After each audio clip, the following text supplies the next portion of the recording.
Cuban Sandwich, Nashville Hot Chicken, Bloody Mary? Are these chips or the specials at TGI Fridays? Hello, food freaks, and welcome to That's Rank. Grocery chain Aldi, originally known as Albrecht Discount in Germany, has a wild fan following. Seriously, Aldi aficionados aren't wired the way that you and I are.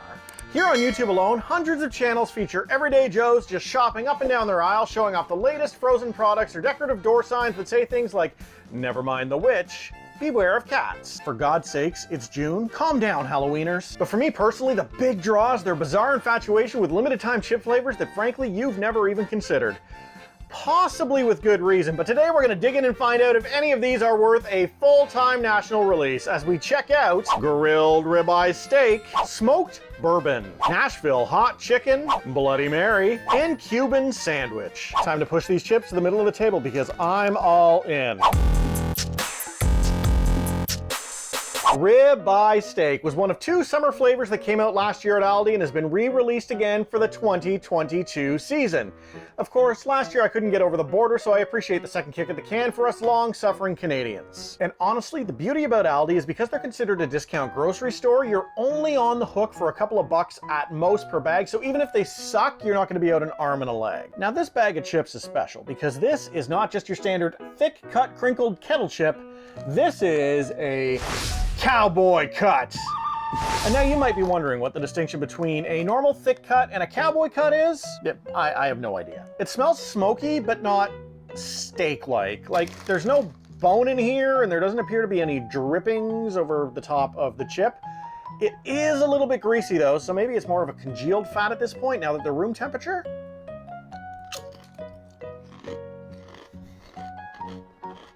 Well, now that's a crunch. I don't think that I can call this steak. I feel like a more accurate flavor would probably be salty charcoal, but you're probably not going to sell many chips with a name like that, but the marketing would be on point. It's all right. I don't mind the flavor of charcoal smoke. I do a lot of my cooking over charcoal fire. It's actually my preferred method of cooking with fire.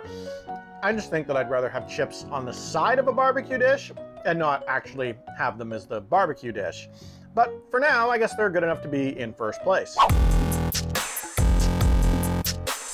Smoky Bourbon is up second, and my excitement could not be more tempered.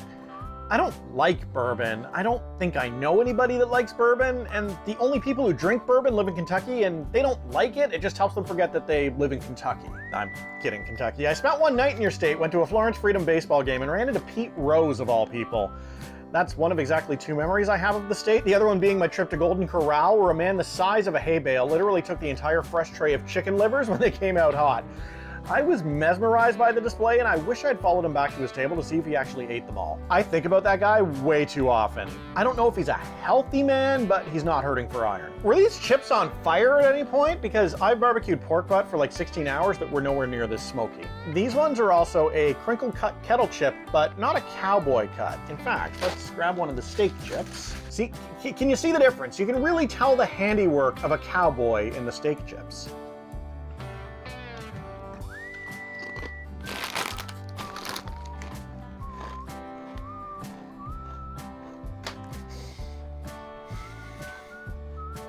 That is terrible. Right there, those are the rejects from the distillery.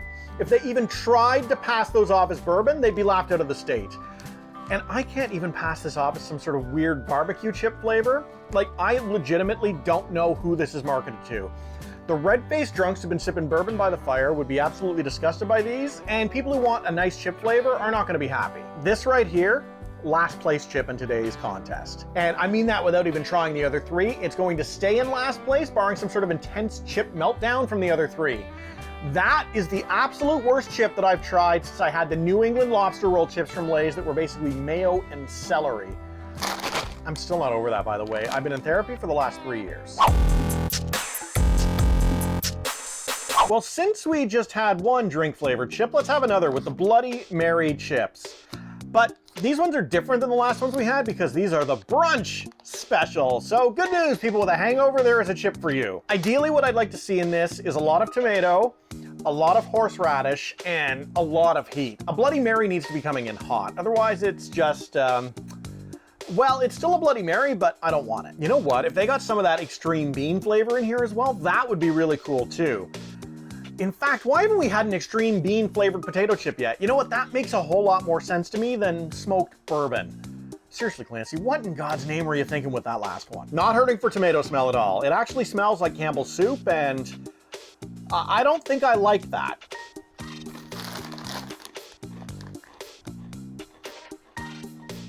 This is good, but it could be gooder. First of all, nowhere near enough heat on these. They went for a spiceless Bloody Mary. How in the hell is that supposed to wake you up? This tastes like tomato and Worcester sauce. And I apologize in advance that I say Worcester. I can't pronounce Worcestershire. So here's what I'll say. They're definitely better than the bourbon chips, but that is about as far as I'm willing to take this. Maybe if they'd been cowboy cut, they'd be in the mix, but right now they are in a very distant second place. Well, we've got our first chips of the day that are not crinkle cut, but they are still cooked inside a kettle. And this last part's important, so pay attention. They are loud and spicy.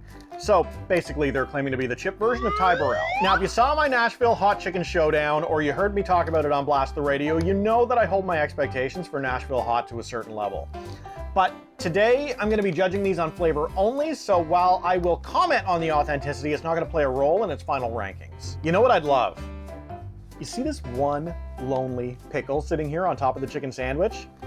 If this is a spicy chip with a little bit of pickly zing, I would be absolutely ecstatic.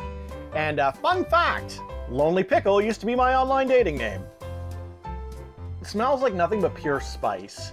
What it is, it's a batch of chili made by a college student who doesn't measure their spices and lacks the experience to be able to freeform. I know that smell. I was that college student. Less is more, and these chips are not following that mantra.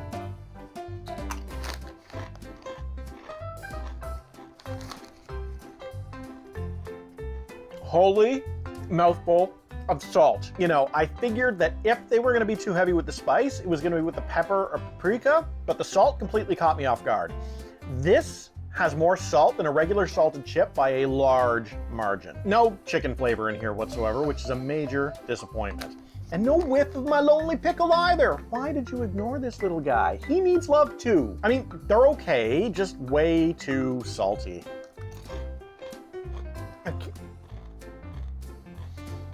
I can't imagine eating this without having a drink nearby. I'd be pounding water like a camel, and with this much salt, I'd probably be retaining every bit as much. Second place, the flavor's much better than the two drink flavored chips, but I'm not gonna be making any return trips to Nashville anytime soon.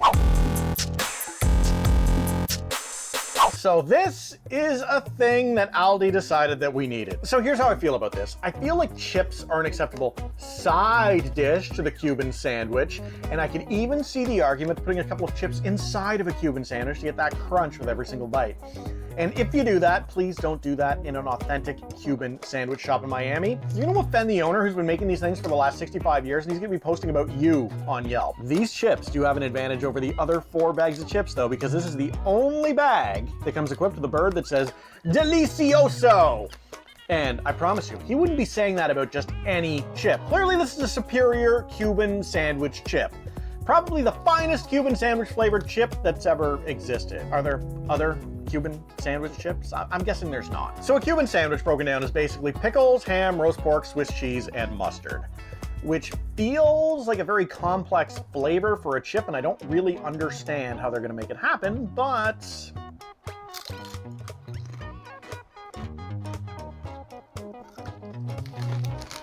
oh my God, these are outstanding. This is literally a yellow mustard and pickled potato chip, which is basically a couple of different variations of tangy vinegar, and you're never gonna find me complaining about vinegar on a chip. I love these. I love them so much. So much so that they're not only flying all the way into first place for today, but while I ranked the rest of these chips, you can basically disregard numbers 2 through 5. They're completely forgettable all the way around, but these Cuban chips, full keeper. Not only would I buy these again, I would love to see these as a regular staple at the Aldi store. These would be a great side dish at a barbecue, and you know what? The bird is right. Delicioso. Big thank you to Aldi today. No real reason. They didn't sponsor the video, and they made me pay for my snacks like some regular run-of-the-mill customer, but they did invent these Cuban chips, and that does deserve a shout out. But more importantly, thank you to you for hitting the subscribe button, liking this video, and commenting all sorts of commentary, like comments in the comment section for commentators. And while you issue your comments, I'm going to be over here eating chips and feeling Cuban. Okay, bye.